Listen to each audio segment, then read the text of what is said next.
Friends, आज हम class 12th का फर्स्ट चैप्टर पढ़ेंगे, जो कि फर्स्ट चैप्टर है मानव भूगोल प्रकृति एवं उसके विषय क्षेत्र।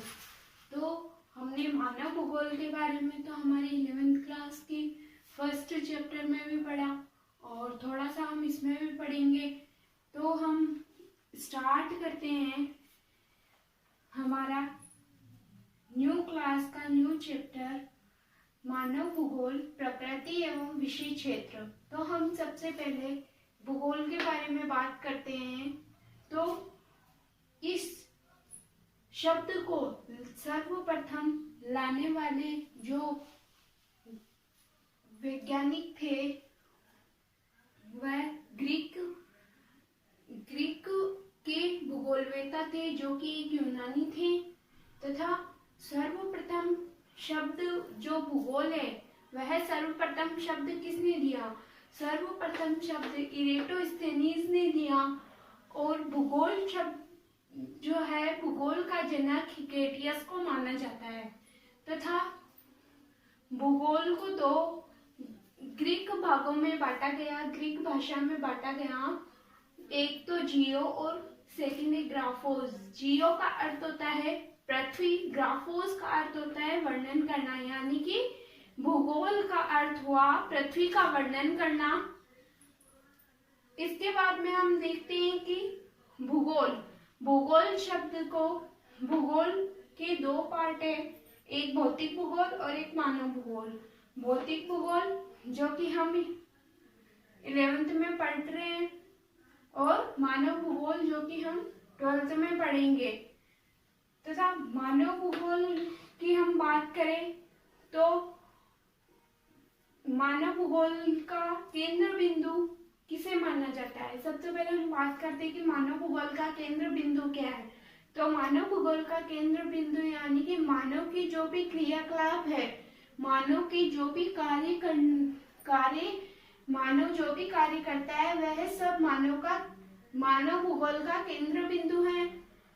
उसके बाद में हम जानेंगे कि मानव भूगोल का जन्म कब हुआ। तो मानव भूगोल का जन्म 18वीं शताब्दी में हुआ, 18वीं सदी से हुआ, और जो कि अब तक कंटिन्यू चल रहा है।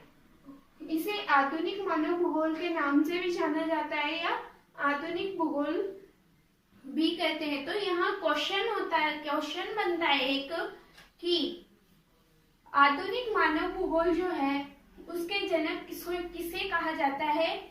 हमारे इसमें 4 क्वेश्चन बनते हैं। फर्स्ट क्वेश्चन बनता है कि भूगोल का अर्थ क्या है।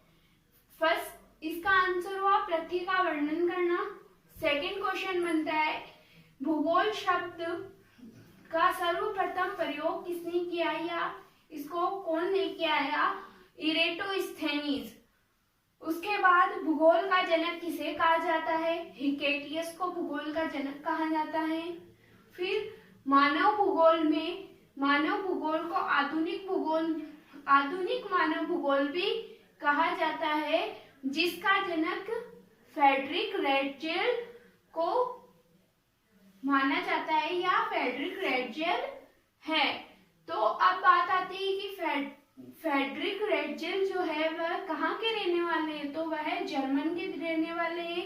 इनकी फर्स्ट जो बुक है, फ्रेडरिक रेटजेल की जो बुक है उसका नाम है एंथ्रोपोजोग्राफिया।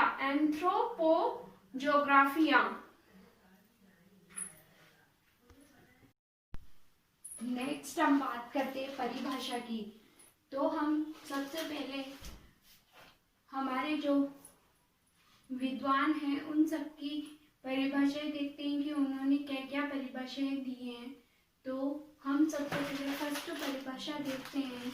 मानव भूगोल मानव समाज और धरातल के बीच संबंधों का अध्ययन है, यानी कि मानव भूगोल और मानव समाज और उसके बीच धरातल के बीच संबंधों का अध्ययन है। धरातल यानी कि हमारी भूमि, यानी कि मानव भूगोल जो है वह मानव समाज, यानी कि इसमें बात समाज की भी आ रही है।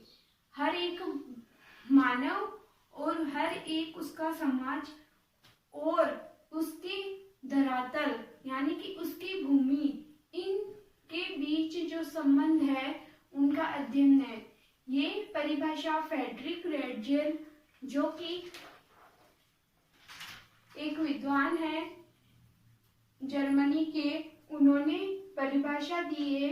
तथा इनकी जो शिष्य है एलन सैंपल, जो कि अमेरिका की रहने वाली है, उन्होंने अपनी परिभाषा दी है कि एलन सैंपल के अनुसार हम देखते हैं कि मानव भूगोल चंचल मानव और अस्थायी पृथ्वी के पारस्परिक परिवर्तनशील संबंधों का अध्ययन है। मानव भूगोल चंचल मानव यानी कि एक्टिव, जिसे हम बोल सकते हैं चंचल मानव, और अस्थायी पृथ्वी के, अस्थायी यानी सबको पता है कुछ भी चीज स्थायी रूप से एक जगह नहीं रहती है, तो स्थायी का उल्टा अस्थायी। अस्थायी पृथ्वी के पारस्परिक परिवर्तनशीलों का संबंधों में अध्ययन करती है।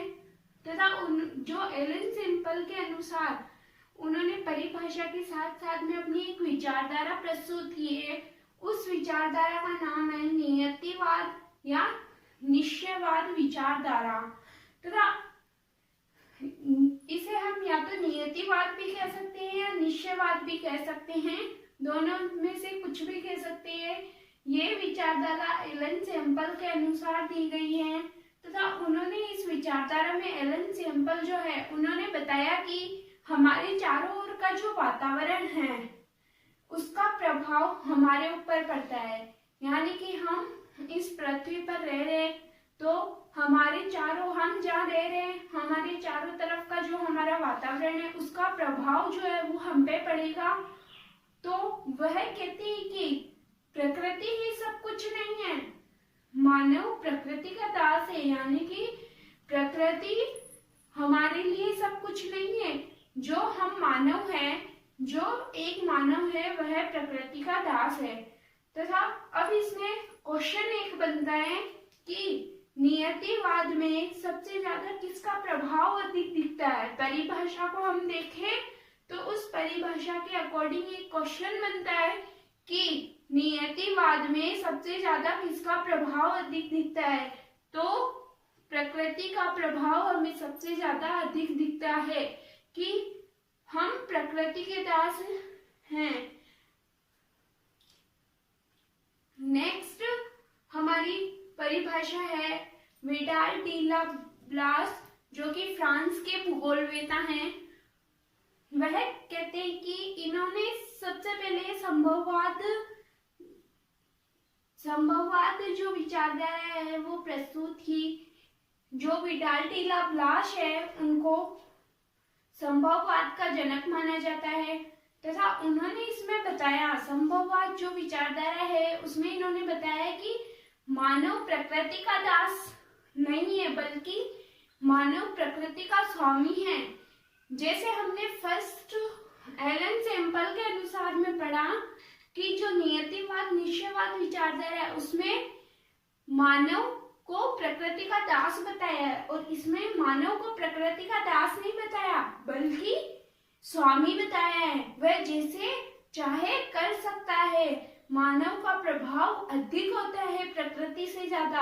तो अब हम परिभाषा देखें इसकी, तो ये है कि मानव भूगोल पृथ्वी और मनुष्य के बीच पारस्परिक संबंधों का एक नया विचार प्रदान करता है, जिसमें पृथ्वी को नियंत्रित करने वाले भौतिक नियमों और इस पर रहने वाले मनुष्यों के पारस्परिक संबंधों का अधिक संश्लिष्ट ज्ञान शामिल है। संश्लिष्ट यानी बना हुआ, निर्मित, जो पहले से रेडी है, पहले से तैयार है, वह निर्मित यानी बना हुआ, जो कि पहले से रेडी है, बना हुआ ज्ञान है वह।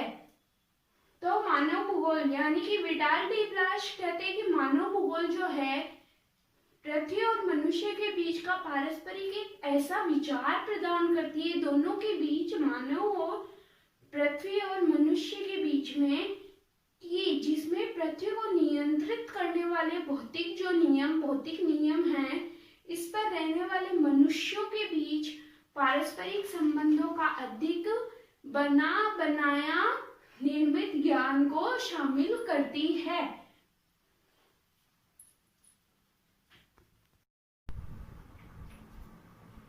नेक्स्ट हम पढ़ते हैं ग्रिफिथ टेलर के बारे में।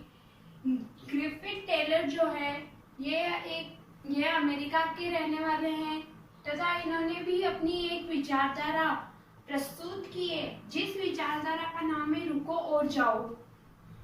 यानी कि हम ये कह सकते हैं कि रुको और जाओ जो विचारधारा है उसके जनक कौन है?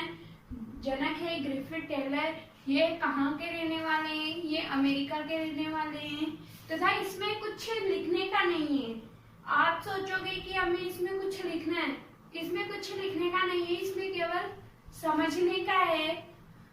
तो हम इसमें ग्रिफिथ टेलर जो है वह रुको और जाओ उनकी विचारधारा में क्या कहते हैं कि मानव और प्रकृति दोनों के बीच का शब्द निकाला है।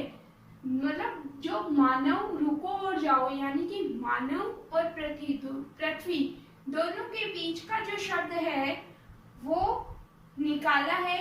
न तो मानव प्रकृति का दास है और न ही मानव प्रकृति का स्वामी है। यानी कि हमने पिछली विचारधारा जो थी हमारी नियतिवाद या निश्चयवाद जिसे हम कहते हैं, उस विचारधारा में हमने पढ़ा कि मानव प्रकृति का दास है और विडाल डी लाप्लास के अनुसार हमने पढ़ा कि मानव प्रकृति का स्वामी है।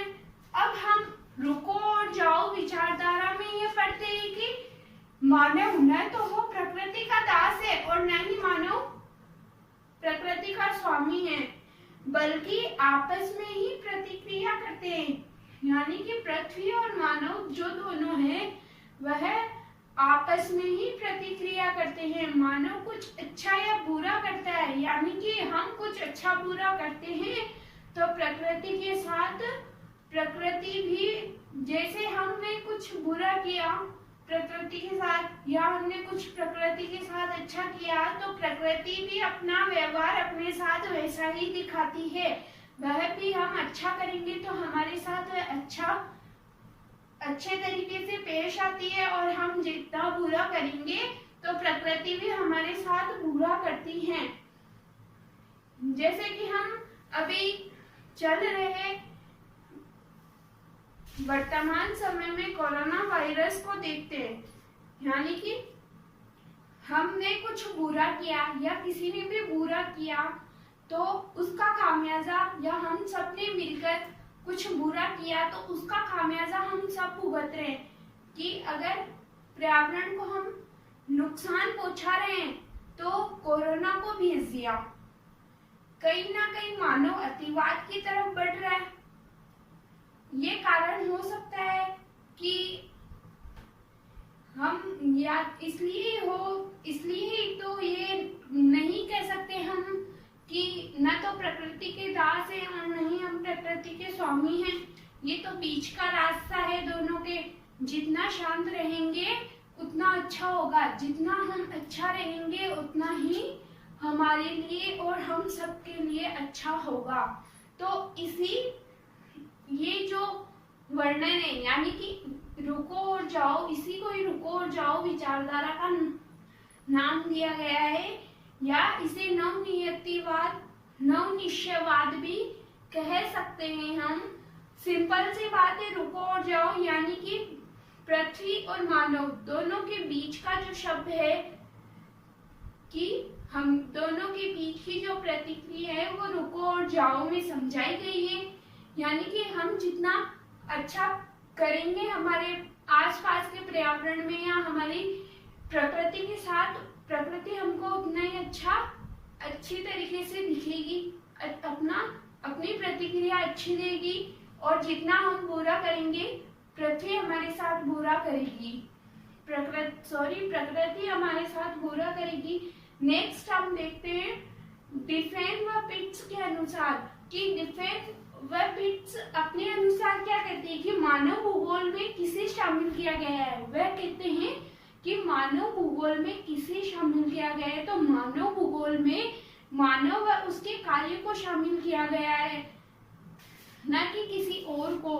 कि मानव जो हम सब हैं, वह हम सब मानव भूगोल जो है, मानव भूगोल में हम सबको शामिल किया गया और हमारी जो भी कार्य हैं, हम जो भी कार्य करते हैं, उन सबको शामिल किया गया है। Thank you so much. अभी चैप्टर बाकी है, हम पार्ट सेकंड में बाकी का पढ़ेंगे। उसमें हम भूगोल के विषय क्षेत्र तथा अध्ययन क्षेत्र के बारे में बात करेंगे, उसके उपक्षेत्रों के बारे में बात करेंगे। Thank you so much. Please like, share and subscribe.